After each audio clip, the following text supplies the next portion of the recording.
as a sales manager or a sales leader, your customer is your salesperson.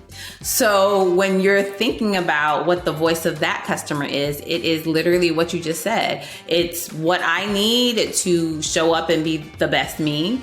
It's the challenges that I'm experiencing in the field, personal challenges, professional challenges. It's the things that I just don't understand. So I can't really implement them well. And as a sales leader, if you think about the voice of the most important voice of the customer is your actual salesperson. That is your customer. That is who you literally have to show up. And like you said, how do you do a discovery call? Would you sit there and just talk the whole time? No, you would listen. You would ask a question and then you listen. Same thing when you're sitting down with the salesperson, right? Like ask a question and listen.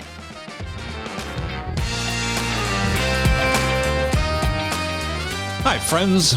Welcome to the Sales Enablement Podcast. I'm your host, Andy Paul. Now, that was Wesleyne Greer.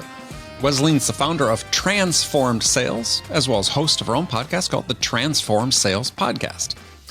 And in our conversation today, we're talking about how to humanize sales as well as humanize sales management.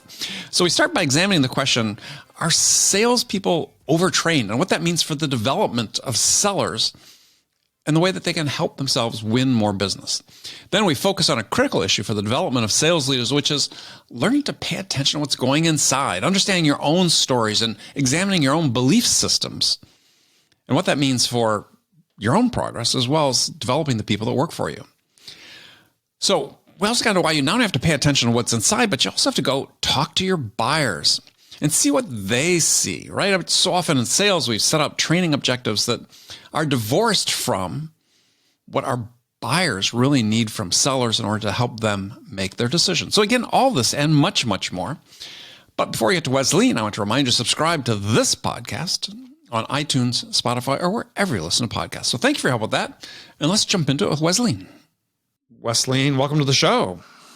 Thanks so much for having me. I'm excited to be here, Andy. It's a pleasure to have you here. So for people who don't know about you or aren't familiar with you, tell us what you do. I always have to start with, I'm a recovering chemist. And yeah, let's get into that. But I've never heard anybody describe themselves as a recovering chemist, but yes. Yes, a recovering chemist that transitioned into the world of sales. And so what we do in our organization is we have a leadership-centric approach to consulting, coaching, and everything. And so we believe if leadership is not invested and involved, no amount of training, coaching, or consulting that we do is ever going to move the needle. Right. So true. So we'll jump into that. But all right, tell me about the recovering chemist thing first, because again, never heard anybody describe it quite that way. So what work were you doing? You started your career as a chemist. What was the work you were doing? So as a chemist, I was what they call a failure analysis chemist. And so I would get finished plastic parts that would actually fail at customer sites, fail with the actual end users. Mm-hmm. And I would have to figure out the why. Like, okay, so why did this crack? Why did this break in half? Mm-hmm. Why did this not withstand the heat that it was supposed to? And so I would figure out the why, and then I would recommend the right plastics they should use or whatever modifications need to happen for the end users. So how'd that lead into selling? I got to a point because I was always asking like, why? Like, so don't just bring me a little plastic plaque, bring me the whole part. Like, right. I want to see the whole chest that broke, not just a little piece. And so I realized that I needed a little more human interaction than I was getting in the lab. And so I cast a wide net, and I ended up in a position where they were looking for somebody with a technical background that didn't have sales experience, which is pretty unheard of. Who wants somebody with no sales experience? And so I was like, this is the perfect position for me. And I tell people when I got into sales, I finally figured out what I wanted to be when I grew up because I loved everything about it. But was that position in the same company you were at, or you had to leave that company to? I left that company, and because I did so many bits and pieces in the lab, I actually worked for a company, the instruments that I used, it was actually that was the company I was working for. So I had the other side of the supply chain experience with actually being a user of those instruments. And so that's what really helped me hone in on, okay, let me step into the customer's world, because I was the customer. Let me empathize. Let me understand what they're doing. And so not just selling down their throat, but really understanding what they're going through and their challenges. Well, had you actually been on the buying side of those products? I mean, had you dealt with their salespeople? Oh, yeah. Oh, yeah. Oh, yeah. I did all the things. I had to deal with salespeople. It was, yeah. Mm-hmm. And so was there something that you saw about their salespeople that when you started work there, you said, yeah, I'm going to do something different or something better than what I experienced? Yeah, the one thing that I did and I still believe in today is really becoming an expert in what the client is doing, because the salespeople were always just pushing the products down our throats, right? They were always like, just buy this, buy this, buy this. Okay, let's do a quick little demo. And we're going to use shampoo to show you how this $500,000 piece of equipment works. And they couldn't actually run our samples, right? So really becoming an expert and understanding the customer's environment. That was the one thing. I was like, I don't want to be like those generalist salespeople that don't know anything and can't answer any questions. Right. Interesting. All right. Well, back to a point you'd said before is, I mean, I love your LinkedIn banner on your LinkedIn profile. It's basically saying, look, there's a 20 times greater return in developing your sales managers than in training your salespeople. So tell us what that means for you. So when we work with organizations, we have this two-step process that we use. So we work with the leaders alone, and then we work with the leaders and their teams. And what we found is we've done it all different kind of ways. We've worked with just leaders. We worked with just their teams. And this magic happens in the middle when we're able to really uplift the manager and then help them to implement those changes into the team. And when we just stick salespeople in a room and train them, we're not teaching the managers how to hold them accountable. We're not teaching the managers how to implement this sales training, this coaching, this program. And so that's why sales training is failing, because we're not teaching managers actually how to do all that work after the training ends. So what we found is by investing in leadership, by actually saying we want these leaders to grow their organization, we are empowering that one person that can impact the 10, 20, 30 people on their team. And we see that there is such a high, huge return on that investment by really investing in that leader's development, because nobody teaches you how to be a manager. You just do what you think you should do as being a salesperson. And so that's why we have this high turnover and then all these things. But yeah, so that's really what we do differently. Yeah, I mean, I like to pose the question and I have to other people on the show that have come on and say, well, okay, well, let's theoretically assume that for every dollar we spend on sales training, that 90 cents is spent on training the salesperson, 10 cents spent on training the managers. What if we flip those proportions? Yeah. What if we spent 90 cents on every dollar training our sales managers and 10 cents on training the sellers? What do we think would happen? Mm-hmm. If we had that mindset, if we shifted the whole paradigm in how we're focusing on investing in our sales organizations, so much money wouldn't be wasted, because people are having sales kickoffs and sales trainings every single year, and you're teaching the same concepts over and over and over, and they're not sticking. And you try a different person, you try a different flavor. It doesn't stick because you're not investing your money in the right way. And when we work with organizations, that's literally how we split it. We probably do maybe 70-30, but like, our time is spent with the cohort of leaders, and then we want to actually see them in action, and we work with them and their teams initially because they don't have the skills they need. But our goal is to eventually just continue to empower the leaders, and then they translate all of that to their team. And even when you have a general sales training, one of the challenges is that the sales managers are sitting in the back of the room. and they don't really pay attention. They're just like, oh, I don't need this. I've done this. Right. Yeah. And so, those are the big challenges that we have. So you could make the argument that salespeople are basically trained enough. I mean, they are. Going by what you said is, if we're bringing the same people in and we're talking about the same things year after year, which I agree with you is largely the case, is I like to draw the comparison and sort of say, well, it's like, pouring water into a full cup. It just overflows, right? I mean, you're not getting any benefit from pouring more water into it. And I think we do have sort of that with sales. And I think it's to your point is, okay, well, how do we make more effective what we've taught salespeople so far? And it really starts with the leaders. Yes, absolutely. But how do we, I mean, there's this huge perception and reality gap, I think, between the amount of time managers spend helping to develop their sellers versus the amount of time sellers think they need. How do we close that gap? One of the big things that the sales managers have to understand is what their actual job is. Because a lot of times they don't even really understand what their job is. They think that their job is to be going out there, closing the sales for the salespeople, or sitting behind a desk in a closed box and checking the CRM and beating them over the head with the KPIs. So once that sales manager understands that your job is to coach and develop each and every person on your team and the team as a whole, and to be the buffer between finance, operations, marketing, everything else, and really be that spokesperson for your sales team. First, that's the whole shift that we have to make in the manager's head.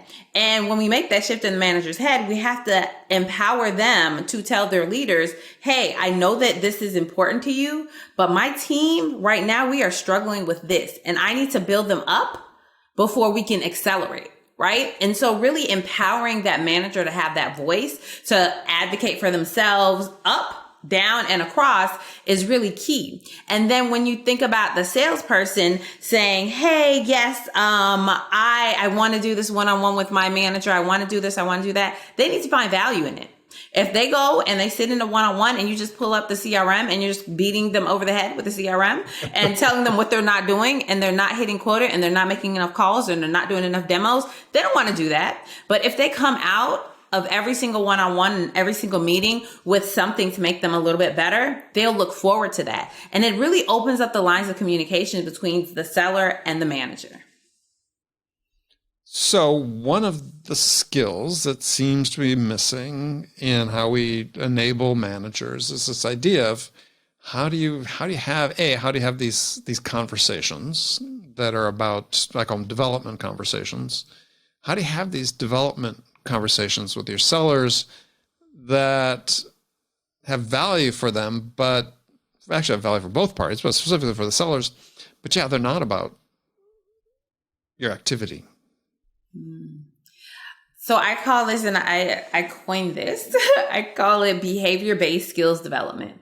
Okay. We have to focus on the behaviors to drive the change. So for instance, let's say you have a KPI that somebody needs to make 50 calls a day, and you notice that they're only making 20 calls a day. So instead of saying, go make more calls, you sit them down and say, so I've noticed you haven't made the number of calls that you need to in a couple of days. Help me understand the reason why. And literally being quiet and listening to what they're saying. You're going to hear anxiety. You're going to hear fear. You're going to hear, I've been rejected. This has happened. All of these things. And so for you as a manager, you choose which of those things that they have brought to you that you want to deep dive and discuss. And if they say it's really, I mean, no matter how hard I do it, every single time I pick up the phone, I just have this anxiety bubble in my stomach. I can't get through it. Okay. Mm-hmm. So how about we do some calls together? How about I sit on the phone with you for the next 30 minutes and we do them together and I give you live feedback? Or have you ever had a negative experience? Yeah, I had this really bad experience where somebody just hung up the phone in my face and started cursing me out. Okay, so let's talk through that. That's the exception. That's not the rule. So like getting to the root of the problem. And then once you get to the actual root of the problem, then that person's going to make 50, 100 calls a day. So fix the behavior to drive the change. And once you do that, that's when we start seeing that accelerated growth for our sellers. The trouble with many sales managers these days, though, is that they feel their priority, first and foremost, is reporting on the metrics and reporting, upwards into the chain, and they don't feel that they have the ear of the people above them to say, look, yeah, this is important, but shouldn't be first priority.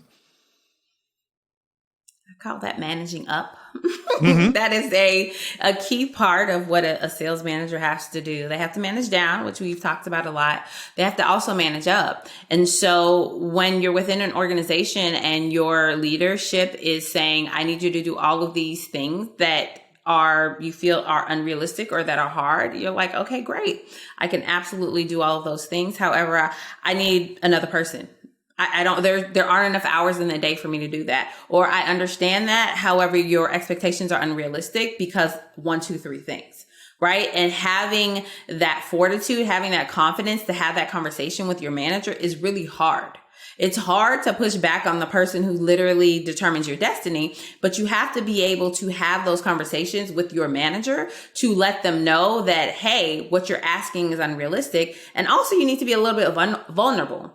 I was meeting with somebody recently and I was like, okay, so walk me through your day. Oh, I do this, and this. So I'm generally in office about 9, 10 hours a day. I go home and I spend time with the kids for 3 hours.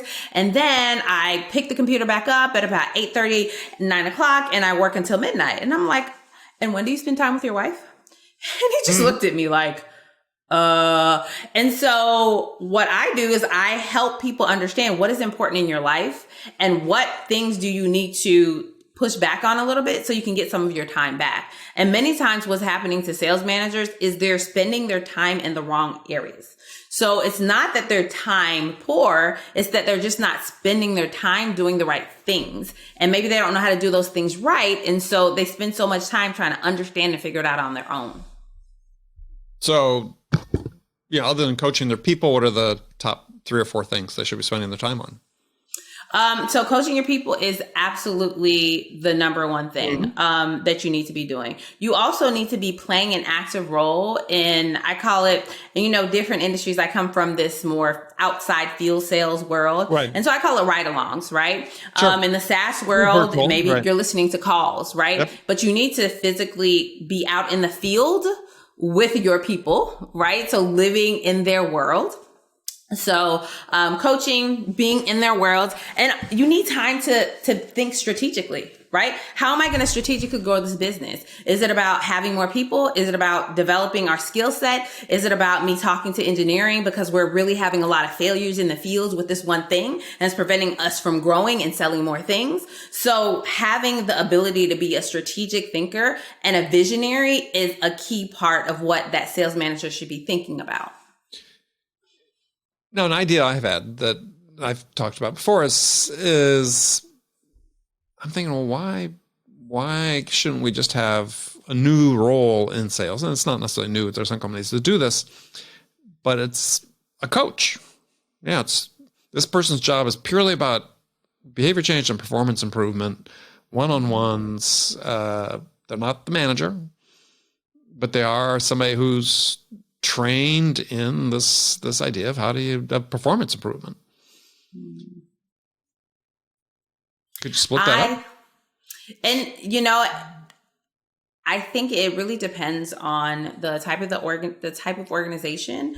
When we work with leaders, sales managers, they actually say, I have so much time on my hand, Wesleyne, I don't know what I should be doing. Managers say that? They literally tell us that. They literally, after working with us for a few months, they're like, I have so much time on my hand. Got it. I don't know what I should be doing after, because right. they're just doing so many wrong things. And I think that having that support mechanism within an organization, a lot of companies have internal sales trainers or sales enablement, and a lot of times they're only focused on product, right? And so they're not really giving the skills, and they're not really coaching and developing. But if there was somebody within an organization that actually just focused on developing and coaching and leveling everyone up, and they didn't have to run reports or, go to meetings and do all those things, that would help be a bridge between the manager and the people. I still think the manager has to be involved to a certain extent. Oh yeah. Yeah. It's just a different function. The manager's focused on, capacity planning, right? How do I expand the business aspects of it? Who do I need to hire? How do we hire them? So on. And day-to-day performance-related issues, you've got a coach. Yeah, sort of like professional sports teams. They got NFL team has getting close to 20 assistant coaches now.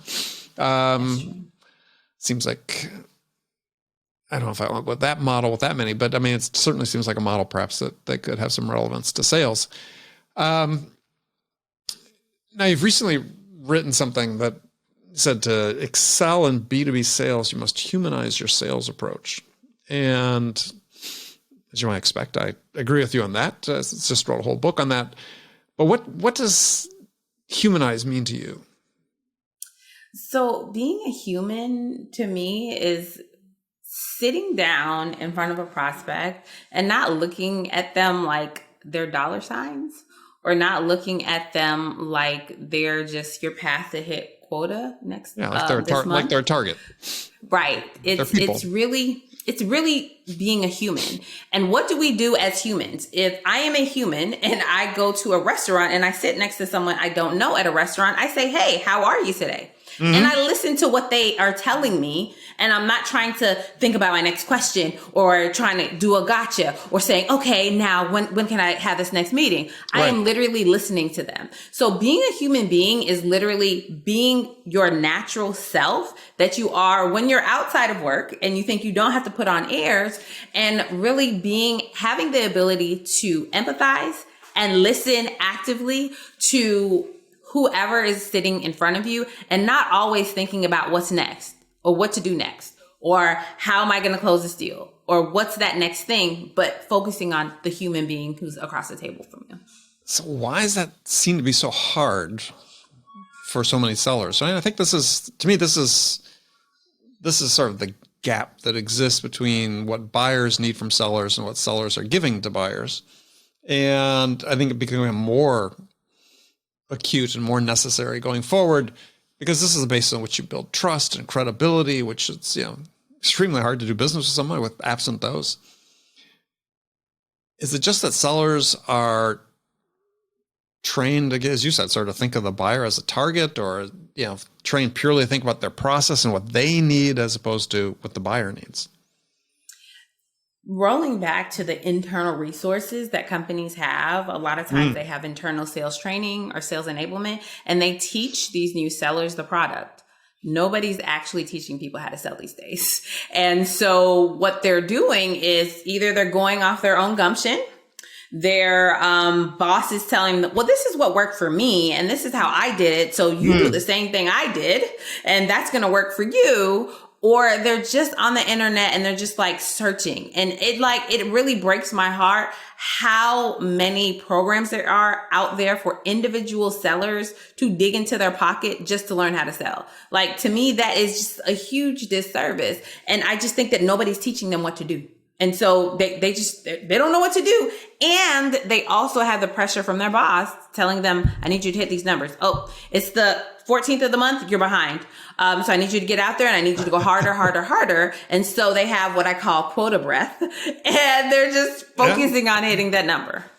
Well, but let's go back, take a step back, because you said that there's lots of training, but they don't know what to do.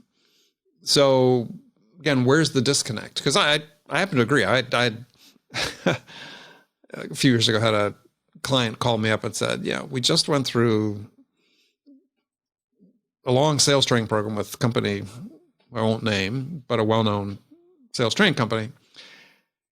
It was interesting, but we still don't know how to sell. Yeah. Is that what you're experiencing when you talk to your clients?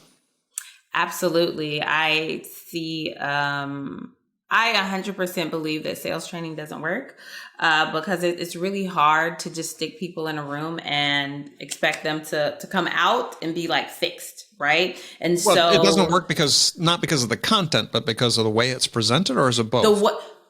I think it's the way. Okay, so I have very mixed emotions on this. So there are a lot of sales training programs out there. There are sales training programs that I myself have gone through and even become certified in. And it's so much content to give people in the span of 8 or 16 hours. It's like, it's information overload. And so there's no way that somebody can actually take that information and do anything with it. One, and then two, I also think it goes back to that management piece, right? And so that management piece is the piece of the manager doesn't understand how to hold somebody accountable. They don't understand how to actually even implement it.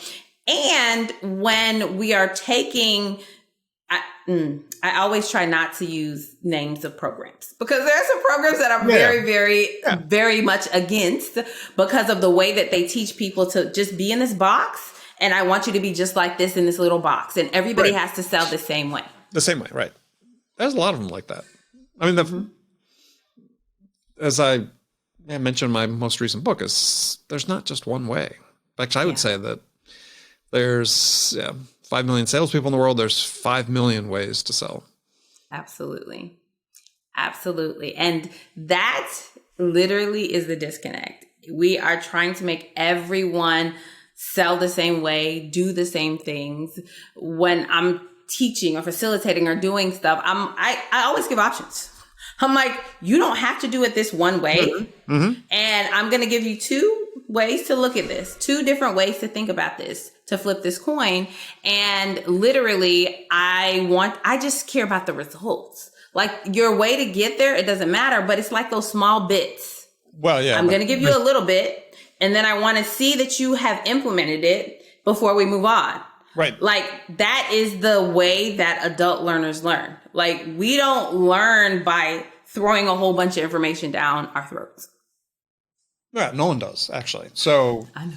Yeah, I just recently written about the forgetting curve. So that's why I'd asked the question before, is that the content or the way it's presented? Because I see too few examples in sales. So there are some good examples, but too few good ones that say, this is how people learn. This is how people retain information. This is how people integrate new information into what they're doing, which, to your point, is this classic study that's done at MIT about change adoption, which was about, people make it effective is adopt one small thing, integrate it into your process. And when you've mastered it, add the next thing. Literally. But it runs her against this notion that we can onboard people into a sales role in 90 days and get them full productivity. It's like, no, you can't. No, you can't.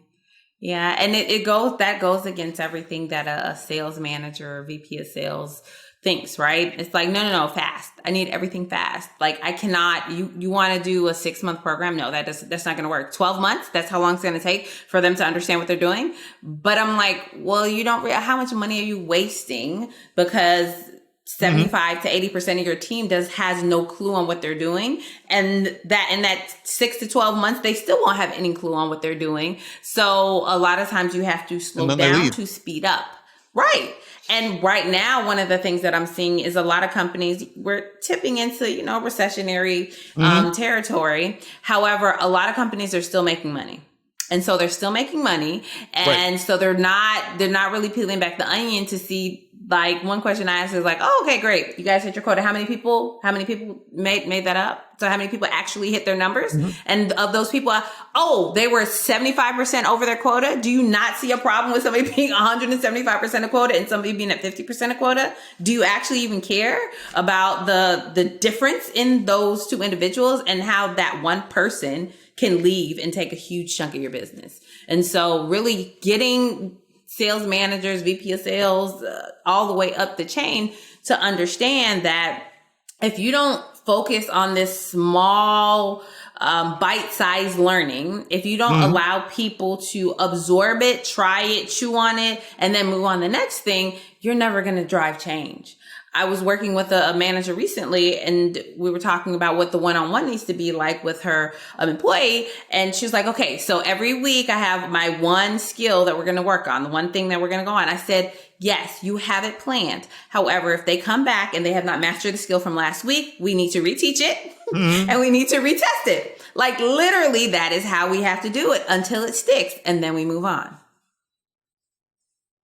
Yeah. Yeah. I mean, we just have to bring learning in sales, to the sort of modern ages, which is a challenge. But I mean, that's the way we make it more sticky, to your point. And we're not wasting it. If the forgetting curve says what you forget 75% of what you learn within 24 hours, something like that. That's a lot of money to waste. Bring all these people in from, doing their normal jobs, whether they're in person or even online, but they're away from what they're supposed to be doing. You just look at the cost of that, and then you think, gosh, we spent X thousands of dollars to bring someone in to train them, and they're forgetting most of it. Absolutely. Absolutely. That is literally that is what happens a lot of the time. And and again, I think that the reason why it continues to happen is because leadership keeps trying to fix the people, the salespeople, and they're not investing their money in the management who they really need to invest in so that they can actually hold them accountable. And there was another company that I was working with, and there's this assessment that I use when I'm evaluating teams.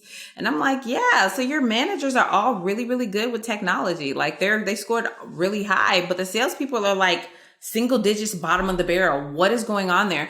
Oh yeah, we're implementing this new CRM and all these new systems, and we trained all the managers on how to do it. And I said, and are they training your people? It's not flowing down. So it's like sometimes they do it, right? Like, let me get my managers on board, but then it's the transference of knowledge. Like the knowledge has to be transferred, and we have to make sure that we're going all the way up and down the organization. Yeah, I was thinking back to a point that you had made earlier is, and this is true both on managers and sellers, is they're not really taking the time to, everybody's being sort of this pressure. Let me take a step back. Everybody's feeling sort of this pressure to conform, right? As you said, to sell a certain way, sell just like this way, right? Mm-hmm. And not everybody's the same. But I think people go along with it because they haven't taken the time to really sort of say, okay, who am I? Right? Mm-hmm. How would I like to sell? Mm-hmm. What do I, based on what I know so far, or even if they've been in their career a little bit longer, is what do I want to do differently that I think will be more effective for me? Yeah. And I think sellers, and you talk about sales leadership as well, they don't take the time to start and sort of identify what their identity is. Mm-hmm. Yeah. They don't know who they are. They don't know, pulling from Simon Sinek a little bit, they don't understand their why.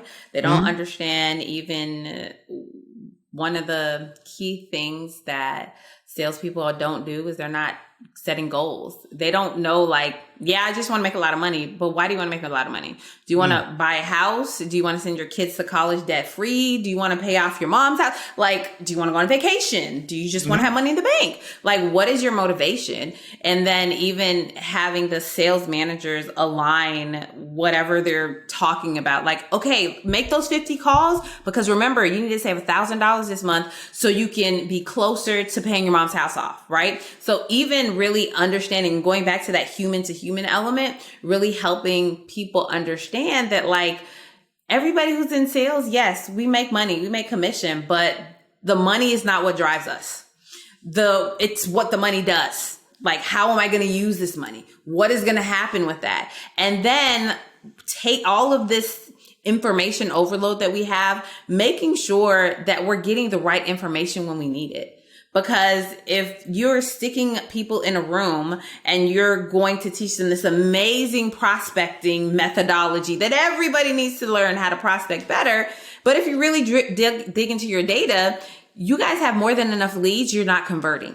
The problem is conversions, right? So it's not a one size fits all. And even within an organization, it's not a one size fits all.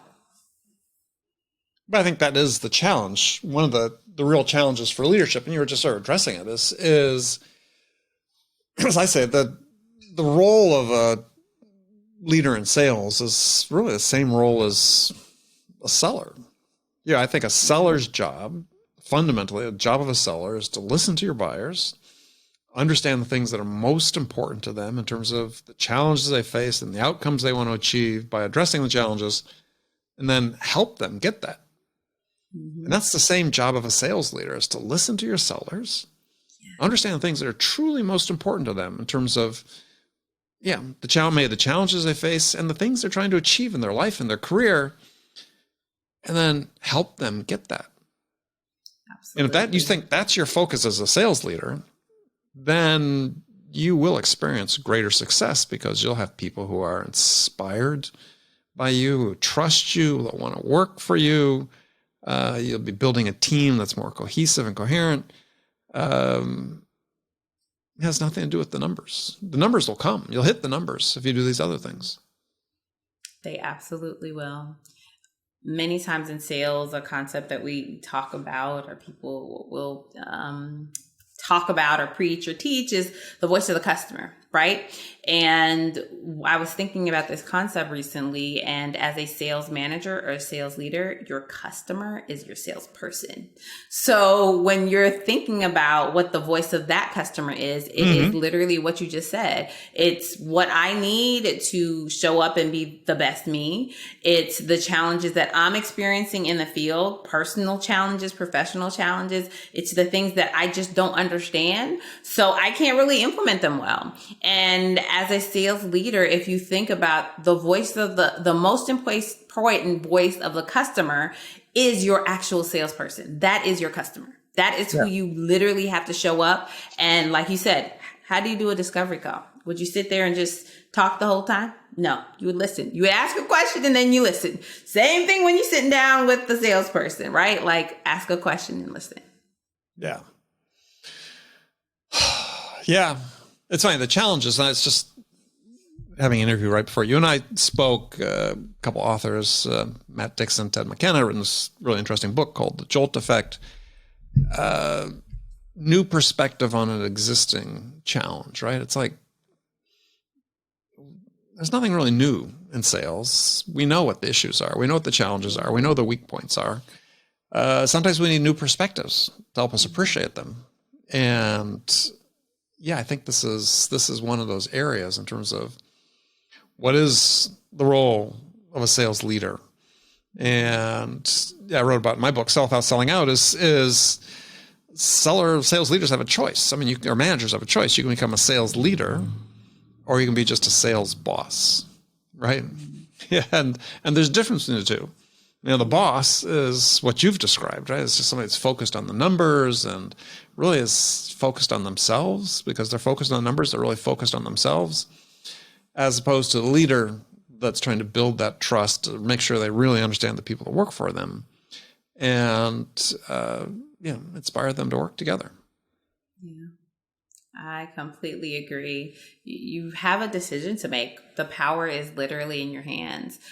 Do you want to be the same type of leader that you've had in the past, whether that's a positive or a negative, or do you want to be different?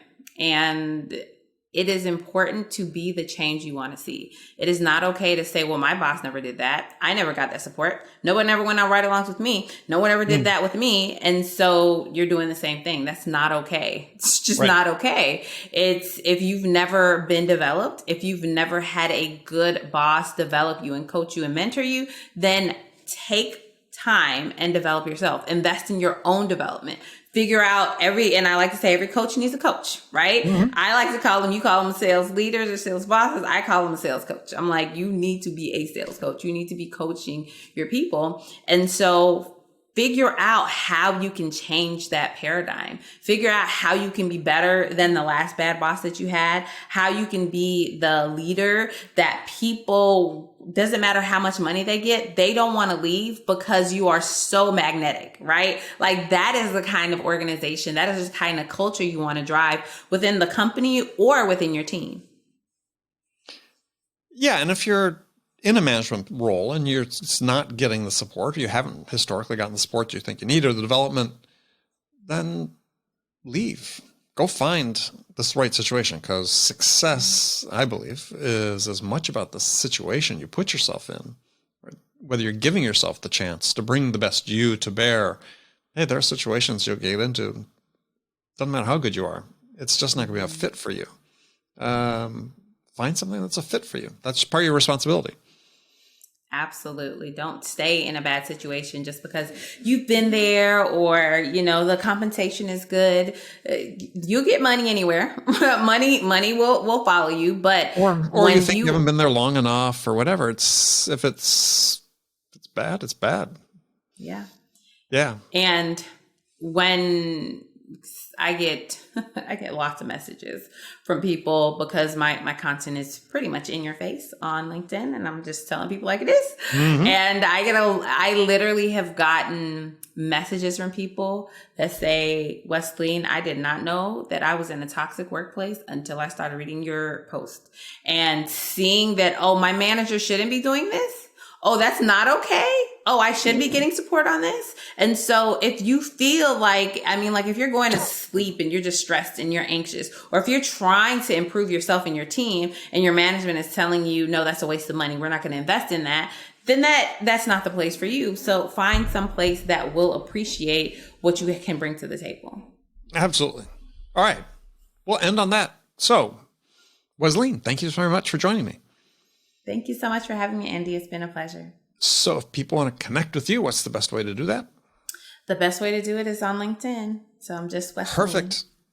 Well, yeah. Do you have two profiles? No, just Wesleyne. Oh, I thought just Wesleyne. Okay. I thought I'd seen Wesleyne the Whisperer or something. Or is that a website? Ooh, that's good. That means that my branding is working. Yeah.